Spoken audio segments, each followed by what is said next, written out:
কওমের এই বদহাল দেখে, কওমের এই বদহাল দেখে মনে লাগে কত ব্যথা। রাত আর দিন সুপথে ডেকেছি, কেউ তো শুনেনি কথা রে, কেউ তো শুনেনি কথা। ভাই বলে এদের পরিচয় দিতে মাথা হেঁটে হয় লাজে, বোন বলে এদের পরিচয় দিতে মাথা হেঁটে হয় লাজে। হৃদয় ভরে দাও ইমানি আলোতে, সাজায়ে নতুন সাজে, সাজায়ে নতুন সাজে। আপনি বলুন 20 বছর আগে আমাদের দেশের নারীরা যতটুকু পর্দা নিয়ে চলতো, আজকের জামানায় আমাদের দেশের গ্রামে গঞ্জের মা বোনেরা সেই তুলনায় কি পর্দানাসীন হয়ে আছে, না তাদের পর্দা কমে গেছে? আপনি উত্তর আমাকে দেবেন হালে হালে, কানে কানে দিবেন না মৌলানা সাহেব, মা বোনদের পর্দা আগের মতন নেই। না মৌলানা সাহেব, আমাদের গ্রামের মদ ঘরের সংখ্যা দিনের দিন বাড়ছে, সুদ ঘরের সংখ্যা দিনের দিন বাড়ছে, অন্যায় অবিচার বাড়ছে।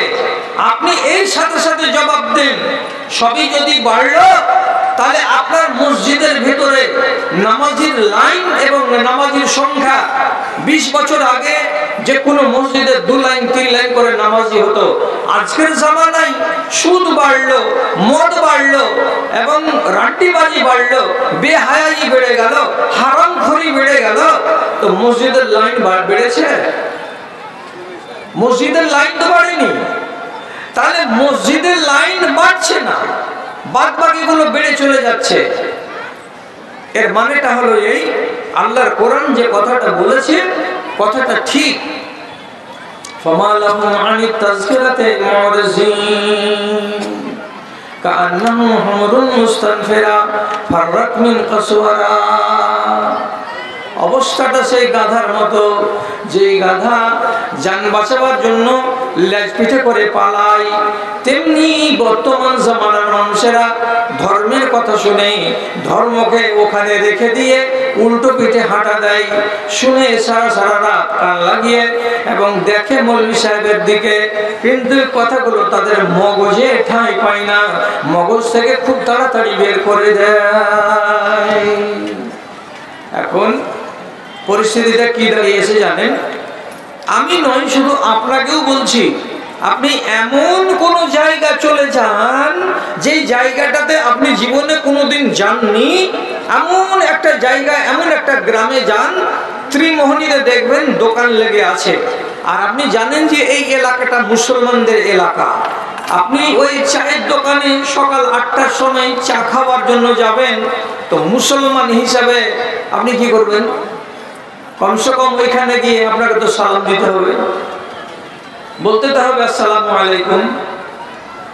তো আমি অথবা আপনি, এখন পরিস্থিতিটা এত খারাপ হয়েছে, মনে মনে ভাবছি চায়ের দোকানে গিয়ে একটাও লোকের চেহারা দেখে বোঝা যায় না যে এই লোকটা মুসলমান আছে, কাজে আমি সালাম দিই। কেন যে হতে পারে, আল্লাহ না করে, যে এখানে মেজরিটি কাদের আছে?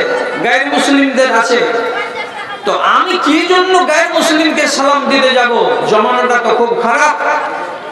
যদি সালাম দিত কাকে দিব? তো মুসলমান ভাইরাকে দিব।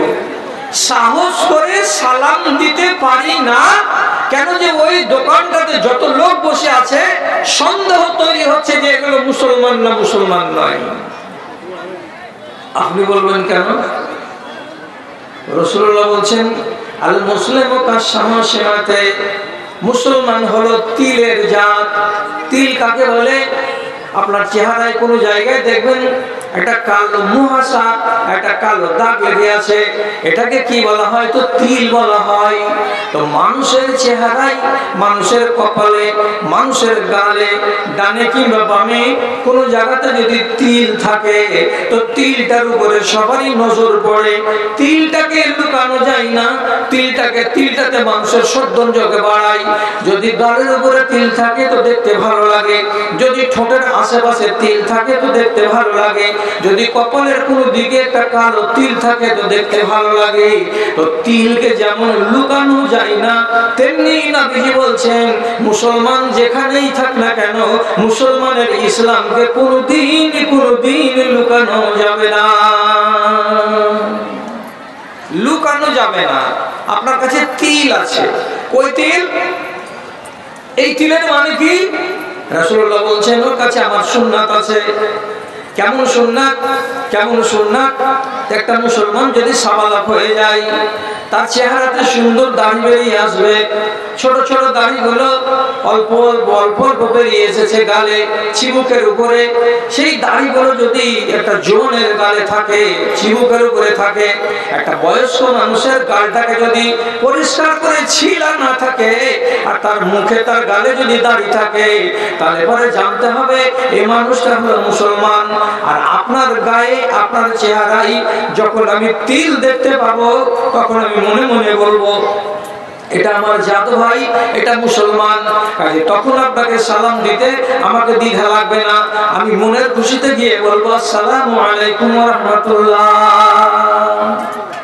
কিন্তু ওই পরিস্থিতিটা নাই, ওই রকম পরিস্থিতিতে এখন খালি হয়ে গেল।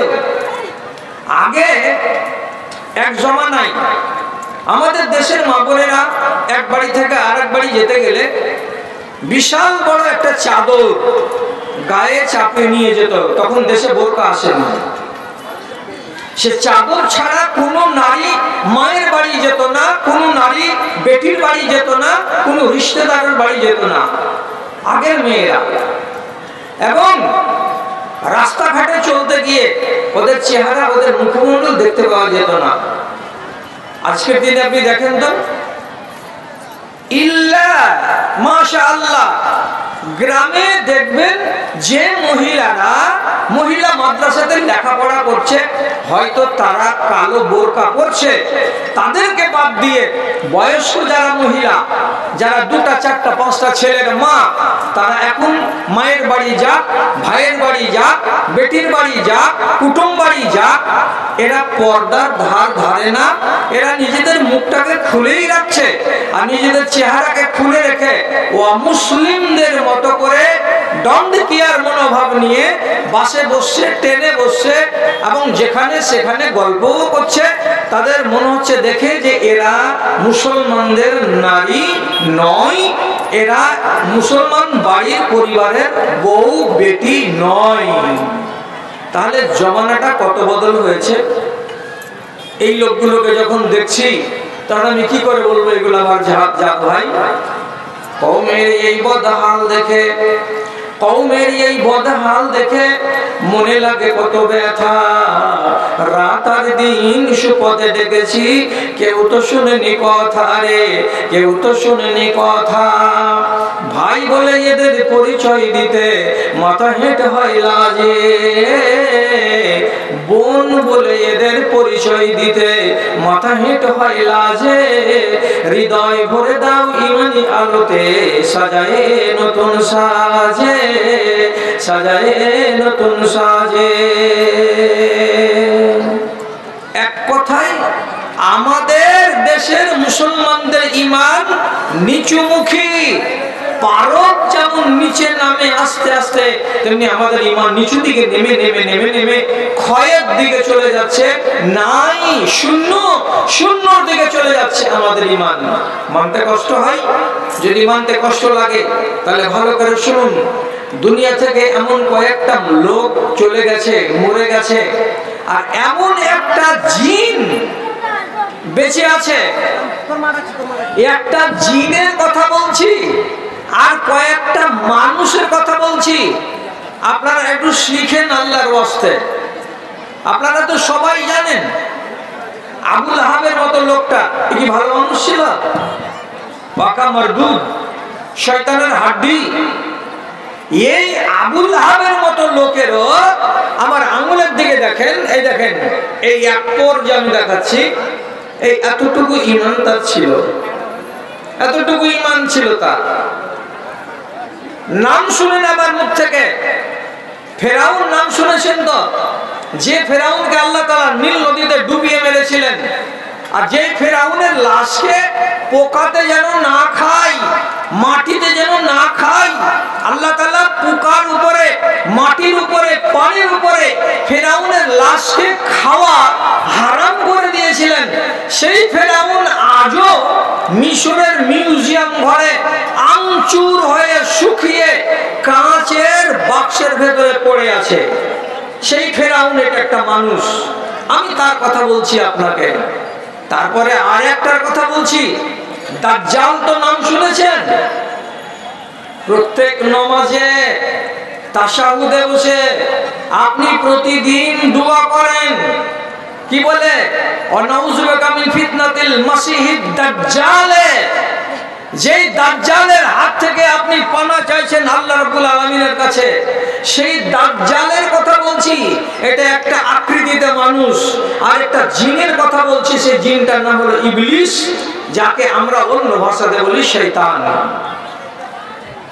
এদেরও এতটুকু করে ঈমান আছে। এই ঈমানে ওরা নাজাত পায়নি, পাবে না। আমার দেশের মুসলমান ভাইয়েরা, যদি ও নিজের বেটির হককে, জমিকে মেরে দেয়, দেওয়ার পরে বলে আমার নাম আলহাজি এলাহি বিশ্বাস, তো এই আলহাজকে আল্লাহ তাআলা দেখতে রাজি আছেন? যদি এই দেশের একটা মানুষ এমন হয়, নওজোয়ান ছেলে শ্বশুরের কাছে টাকা না নিতে গেলে বিয়ে করবে না, তাহলে কি রাসূলুল্লাহর যুগের যত যুবক সাহাবী ছিল, এই যুবক ছেলেগুলোর মতো কি কুলাঙ্গার ছিল না? তারা নিজের আহলিয়াকে পকেট থেকে মোহরানা গুনে দিয়েছিল। এরা পকেট থেকে মোহরানা গুনে না দিয়ে উল্টা শ্বশুরের কাছ থেকে মোহরানা আদায় করে নিচ্ছে লাখ দেড় লাখ টাকা, তাছাড়া বিয়ে করে না। তাহলে এর ঈমানটা গেছে কোনখানে? যদি আমার এই গ্রামের শতকরা 90টা লোক হারামকে হারাম বলে না, কোনটা ব্যবসা হালাল আর কোনটা ব্যবসা হারাম, মিথ্যা কথা বলে গরু বিক্রি করা, মিথ্যা কথা বলে ছাগল বিক্রি করা, মিথ্যা কথা বলে পানি বিষ দিয়ে আর ধতরবাজি ছতরবাজি করে আনাজকে, শস্যকে বিক্রি করা, এইভাবে যারা ধোঁকা দেয়, এই মুসলমান সেও আবার নিজেকে বলে আমি মুসলমান। যে মানুষটা টাইমলি নামাজ পড়ে না, যদি পড়ে তো হক্তি নামাজ জুমার দিন, আর যদি পড়ে তো বর্ষি নামাজ ঈদের দিন, আর যদি পড়ে তো কেউ মারা গেল তো তার জন্য জানাজাতে দাঁড়িয়ে বিনা সিজদা বিনা রুকুর একটা নামাজ, এছাড়া যারা নামাজ পড়ে না, তো যার ভেতরে নামাজ নেই, যারা ওসুর বের করতে জানে না, যারা আজ পর্যন্ত যাকাত দিতে শিখেনি, যেই দেশের মেয়েরা পালিয়ে বিয়ে করে, নিজের বাপ আর নিজের অভিভাবকের অনুমতি নেওয়ার দরকার মনে করে না, যেই দেশের বাবারা নিজের বেটিকে মিরাজ দেয় না, যে দেশের ছেলেরা শ্বশুরের কাছে টাকা না নিলে বিয়ে করে না, যে দেশের ব্যবসায়িকরা হালাল হারাম কোনো তারতম্য করে না, যেই দেশের দোকানদারেরা আজান পড়ে যায় তারপরেও চায়ের দোকানে চা ঘুটুর ঘুটুর করে ঘুরতেই থাকে, যেই দেশের মুসলমানেরা তাদের যখন মসজিদে আজান পড়ে অথচ তাদের মাঠে ধান কাটা চলতেই থাকে, ট্রাক্টর চলতেই থাকে, যেই দেশের মুসলমানেরা এতগুলো সবই কিছু করে, তাহলে আপনি বলুন এদের ঈমানটাকে একটু মেপে দেখান তো, যে ঈমানটা কতটা আছে আর এর ঈমানগুলো কার মতো হয়ে আছে। আপনি দেখবেন আপনার ঈমান কমতে কমতে কোন জায়গাতে গেছে। প্রথমে আপনাকে বলছি, ইবলিস শয়তান আল্লাহকে ভয় করে, মানবেন না মানবেন না আপনারা? আপনি বলবেন যে ভয় করে তো মানুষের পাশে লেগে কেন আছে? লেগে আছে, এটা ওর দায়িত্ব। কেন? যে ও আপনাকে আমাকে জাহান্নামের সাথী বানাবে, এই জন্য আল্লাহ তাআলার কাছ থেকে পাওয়ার নিয়ে এসেছে। আল্লাহ ওর কপালে জাহান্নাম লিখে দিয়েছেন, তখনই রাগ করে বলেছিল, হে আল্লাহ, আদমের কারণে যখন আমাকে জাহান্নাম যেতেই হবে, জান্নাত থেকে যখন আমি বেরিয়ে গেলাম, তখন আদমের বেটা বেটিদেরকে গুমরাহ করে উল্টা পাল্টা বুঝিয়ে আমি ওদেরকে জাহান্নামের সাথী বানাবো, এই কাজ হলো আমার। এই জন্য সে এই কাজ করে যাচ্ছে, কিন্তু ওর অন্তরের ভেতরে ভয় আছে। মিলান ইবলিস শয়তানের সমান ভয় আপনার অন্তরে আছে কিনা এটা দেখাবার জন্য বলছি আপনাকে। কোরআনে বলছে, কোরআন কি বলছে? ইজ ক্বালা লিল ইনসানি কুফর ফালাম্মা কাফারা ক্বালা ইন্নী বারিউম মিনকা ইন্নী আখাফুল্লাহ রাব্বাল আলামিন। ইবলিস শয়তান একটা মানুষকে গিয়ে বলে এই কাজটা কর, একটা মন্দ কাজকে ফাঁসলিয়ে করিয়ে দেয়। যখন কোন মুসলমানের বাচ্চা মন্দ কাজটা করে দেয় তখন ইবলিস শয়তান তাকে বলে তুই করলি তুই বুঝবি, আমার ঘাড়ে দোষ চাপাতে আসিস না, আমি তোকে করতে বলেছি তার জন্য আমি দায়ী নই, তোকে আল্লাহ তাআলা মগজ দিয়েছে, তোকে আল্লাহ তাআলা বুদ্ধি দিয়েছে, তুই নিজের দায় নিজের কাঁধে নিয়ে রাখ, আমাকে দায়ী করবি না। দিয়ে তারপরে বলছে ইন্নী আখাফুল্লাহ রাব্বাল আলামিন, আমি আল্লাহ রাব্বুল আলামিনকে ভয় করি, আল্লাহকে বলি আমার জানে ভয় আছে। কি বললো? এদিকে দে না, আমি আল্লাহকে ভয় করি। তাহলে ইবলিস শয়তানের জানে ভয় আছে, আল্লাহ হুকুম দিবে, আল্লাহ আগুনে পুড়াবে, আল্লাহ আযাব দিবে, এই কথাটা তার জানে আছে। তা না হলে কেন বলছি যে আমি আল্লাহকে বলে ভয় করি? এটা তো কোরআনের আয়াত। আপনি জানেন আলেম ওলামা আছেন স্টেজে, উনারা বুঝেন, উনারা জানেন বদর যুদ্ধের দিন মুসলমানেরা ছিল 313 জন আর কাফেররা ছিল 1000 জন। তো কাফেররা ভিতর এমনি করছে যে মুসলমানেরা লড়তে খুব বেশি পারে, হেরে যাব না কি হবে না কি হবে, এই 7-5 ভাবছে। ঠিক এই টাইমে ইবলিস শয়তান মানুষের আকৃতি নিয়ে মক্কার মুশরিকদের কাছে এসে বলছে ইন্নী জারুল লাকুম, আমি তোমাদের সাথে আছি, আমি তোমাদের প্রতিবেশীর মতো হয়ে আছি, আমি তোমাদের সাথে সাথে আছি, তোমরা চিন্তা করিও না, ভয় করিও না, তোমরা নিশ্চয় আজকে জিতবে, চিন্তা নাই, এগিয়ে চলো এগিয়ে চলো। তাহলে ইবলিস উৎসাহ দিচ্ছে কারাকে? তো কাফেরেরাকে। এদিকে রাসূলুল্লাহ একটা বাবুরের গাছের তলায় চাদর টাঙিয়ে ছায়া করে ওই ছায়ার তলে দাঁড়িয়ে দাঁড়িয়ে আল্লাহর কাছে দোয়া করছেন। তো একটা দোয়া কি করলেন যে আল্লাহ আজকে যদি 313টা মুসলমান মরে যায় তাহলে মদিনার মসজিদে আর আজান পড়বে না, আর তোমার নামে সাজদা দেওয়ার লোক থাকবে না, এরা সবকে গ্রাস করে নেবে, তোমার দিন মুছে যাবে, তোমার ইসলাম মুছে যাবে, কিছু থাকবে না। আর এরা যদি জয়ী হয় তোমার কোরআন বাঁচবে, তোমার দিন বাঁচবে, তোমার ঈমান এই দেশের মাটিতে মানুষের ভেতরে থাকবে। আল্লাহ তুমি আমাদেরকে জয়ী করাও। 313টা লোক 1000টা মানুষকে কেমন করে মোকাবিলা করবে? আল্লাহ তাআলা জিবরিলকে বললেন, জিবরিল কিছু ফেরেশতা আসমান থেকে নিয়ে যাও, ওরা লড়াই করবে যুদ্ধের ময়দানে, আমার নবীর সাহাবীদের সংখ্যা কম, অতএব এরা যদি গিয়ে লড়াই করে তাহলে লড়াইটা নিশ্চয়ই মুসলমানেরা জিতবে।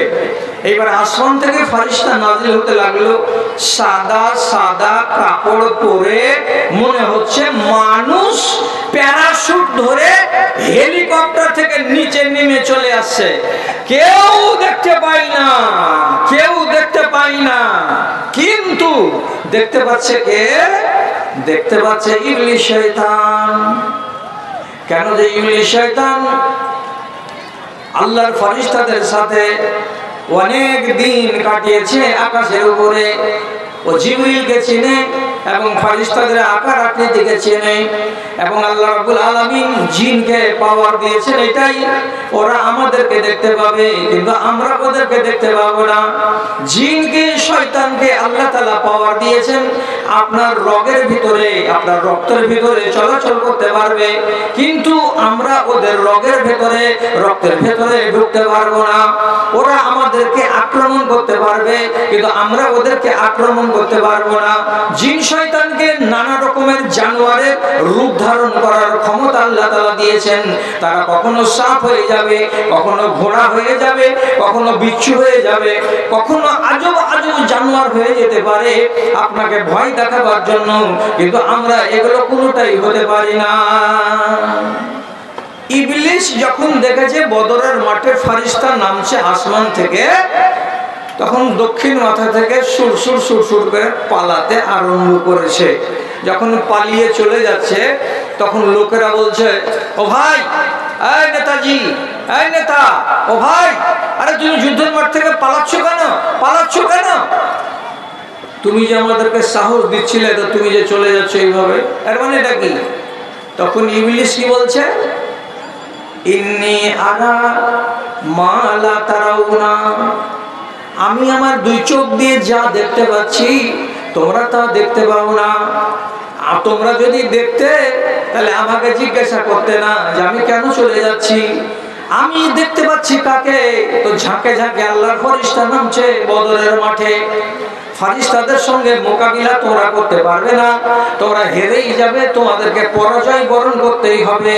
এই জন্য আগেই ময়দান ছেড়ে পালিয়ে গেলাম। তখন ইবলিস শয়তান বলছে, ইন্নী আখাফুল্লাহ ওয়াল্লাহু শাদীদুল ইকাব, পালাবো না তো কি, আমি আল্লাহকে বলে ভয় করি, কেন যে আল্লাহ কঠিন আযাব দেনেওয়ালা। আমি যদি এখন মুশরিক তোমাদের সাথে থাকি আর মুসলমানদের বিপক্ষে আমি যদি সহযোগিতা চালাই, তো তাহলে আল্লাহ রাব্বুল আলামিন আমার উপরে রেগে যাবেন এবং ক্রোধিত হয়ে যাবেন, এবং তিনি হলেন কঠিন কঠিন আযাব দেনেওয়ালা। সেদিনও বলছে ইন্নী আখাফুল্লাহ, আমি আল্লাহকে ভয় করি। তাহলে ইবলিস শয়তানের মনের ভেতরে আল্লাহকে ভয় করার কথাটা জাগ্রত হয়ে আছে। এবার আপনি বলুন, আপনার মনের ভেতরে আল্লাহকে ভয় করি এই কথাটা আছে? যদি বলেন যে হ্যাঁ আছে, তাহলে আপনার মসজিদ বিরান কেন? যদি বলেন যে হ্যাঁ আছে, তাহলে আপনি কি জন্য এই সন্ত্রাসটা করছেন? নারীরা কেন পর্দা করে না? ছেলেরা কেন তিরঙ্গা আর গুটকা আর মধুকে নিয়ে দিবারাত্রি চিবিয়ে হারামের মতো ডাইরেক্ট খেয়ে বেড়াচ্ছে? কোনো একটা জোয়ান ছেলেকে হাজারবার ওয়াজ করার পরে তাকে আটকানো যাচ্ছে না? কেন পাচ্ছি না? কোন একটা নওজোয়ান ছেলেকে তোমার কানে যদি হারামের আওয়াজ যায়, হারামের আওয়াজ যায়, আল্লাহ তাআলা কোরআনে বলছেন কি, ইন্নাস সামআ ওয়াল বাসারা ওয়াল ফুআদা কুল্লুন উলাইকা কানা আনহু মাসউলা। তোমার মুখকে প্রশ্ন করা হবে কিয়ামতের দিন, তোমার কানকে জিজ্ঞেস করা হবে কিয়ামতের দিন, তোমার চোখকে জিজ্ঞেস করা হবে কিয়ামতের দিন, কি তুমি দেখেছিলা, কি কানে শুনেছিলা, কি তুমি মুখে ভরেছিলা, এগুলো জিজ্ঞেস করা হবে। তাহলে কি তোমার সামনে কোরআনের কথাগুলো কোরআনের কথাগুলোর কোনো দাম নেই? এবার যদি দাম না থাকে তোমার নজরে, তার জন্যই তো তুমি সারা দিন লেবারি করছো। দিল্লিতে আর বোম্বাইতে 10 তলা বিল্ডিং এর লেবার, কেউ পাইলিং এর কাজ করছে, কেউ গাড়া আর কেউ সিমেন্ট ঘাটছে, কেউ বালু উঠাচ্ছে, কেউ ইট সাজাচ্ছে। প্রত্যেকটা লেবারের আর প্রত্যেকটা মিস্ত্রির আপনি কানে দেখবেন ছোট্ট করে একটা যন্ত্র কানে ঢুকানো আছে, আর মোবাইল পিছন দিকে ফুল প্যান্টে গুজা আছে। সারাদিন কুর্নি চালাচ্ছে, সারাদিন বেলচা চালাচ্ছে, আর সারাদিন ওর কানের ভেতরে ইবলিসের কথাগুলো ঢুকতে আছে। ঈমান খুঁজো, ঈমানকে খুঁজো, লাইট মেরে মেরে খুঁজো, আর একবার করে জিজ্ঞেস করো। শয়তান বলছে ইন্নী আখাফুল্লাহ, আমি আল্লাহকে ভয় করি। তুমি মুসলমানের বাচ্চা, তুমি একবার বলো তো মুখে ফুটে যে আমি আল্লাহকে ভয় করি। নাই মুরুদ নাই কাউরি কথা বলার।